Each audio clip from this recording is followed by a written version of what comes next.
So I want to just talk real briefly about help versus harm. And, sometimes we can get,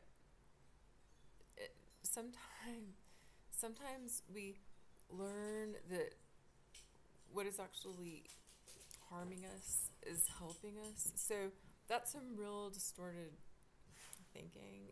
The way that and I talked earlier about these spiritual ideas that can really kind of get out there and are real messed up, about spiritual growth and things like that. I mean, there might be someone out there, there might be people out there who disagree and who say, no, I need to grow spiritually. But, I mean, what is that? A person might want to learn more skills, practice skills, know that they're being effective. It can be hard. I mean, it, someone comes to mind who committed suicide in an ICE concentration camp, and what would have kept him alive? What would have kept him alive? Things that other people could have done.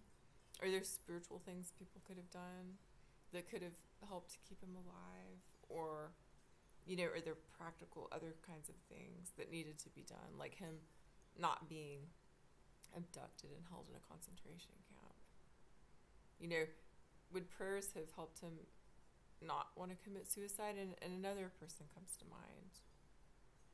When there's hopelessness, when a person has been threatened or feels threatened and knows or is worried that something really horrific could be done to that person, well, I mean,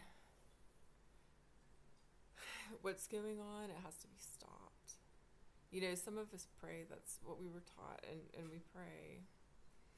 But as far as spiritual growth,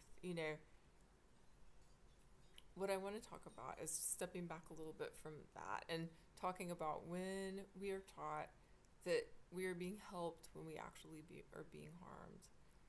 Someone that thinks they're helping you grow, that thinks they're helping you achieve things that you wouldn't, and what is that exactly? Sometimes you can't call out the harm. It isn't safe to, but it's important to at least acknowledge to yourself every now and then that isn't help, that is harm. That isn't help, that is harm. Am I possibly using being harmed to help people? And sometimes a person is being harmed so badly. I mean, they're in that sort of it. They're among people being harmed,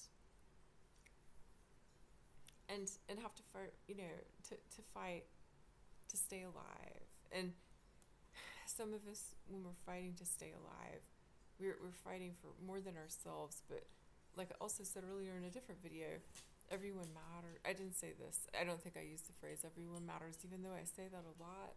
But even when a person is part of something bigger, that person's life matters. And I think that people are taught that martyrdom is acceptable, and no, it isn't. It isn't. When someone thinks like that, okay, well, you want to be a martyr? I mean, I don't know, do you need to go sign up for that? Or, maybe you could just do something like stupid and see what happens. Well, yeah, again, it's important to at least sort of call out in your own mind, even if you get in the habit of, yeah, I'm used to this, and you've been taught that you aren't being harmed. And it might even become so twisted that you're told that you're being helped when you're actually being harmed. At least calling it out every now and then in your thoughts. No, I'm not being, that person is not helping me, that person is harming me. That person is harming me. I'm getting pushed yet further. And that person is, I don't know what that's about. I don't know how to teach. I don't know how to teach some things. But yeah, so help versus harm, thinking, this, to me, that's pretty obvious. Pretty obvious.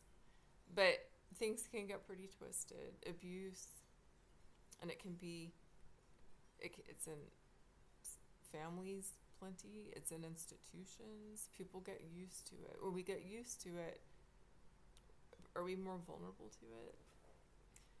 And when we get used to it, is it harder to stop it? Well, there's a question. But anyhow, yeah, hope versus harm. At least just every now and then, yeah, can't say nothing. It's not safe to, but I know it.